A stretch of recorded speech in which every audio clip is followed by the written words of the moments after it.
Welcome to Titan's Maxum 2 gun maintenance video series. Here, you will learn how to change the Maxum 2 gun needle packing seal. You'll want to perform this procedure if you notice material leaking past the needle by the trigger.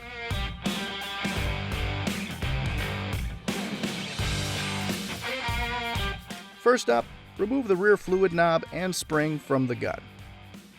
Now, using a 10mm wrench or pliers, loosen the packing nut. Next, pull the trigger and remove the needle from the back of the gun. Now, continuing to hold the trigger completely for easier access, remove the packing nut. Using an angled pick, hook in and pull the seal out from the back side. Make sure all of the seal, including any pieces that may have pulled apart during removal, are also cleaned out. Use a small amount of lube all around the outside of the seal and insert it into the back of the gun. Press and hold the trigger again to reinstall the packing nut, stopping when the nut is just contacting the seal.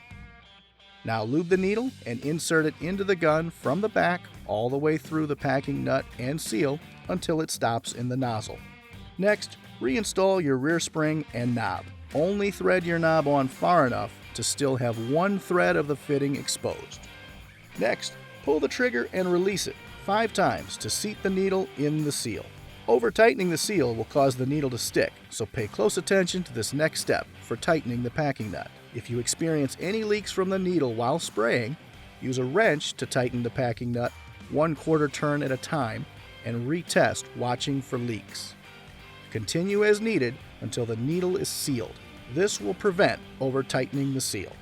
Thank you for watching this maintenance video for the Titan Maxum 2 gun. If you have any questions, please refer to your user manual or contact Titan's technical service team.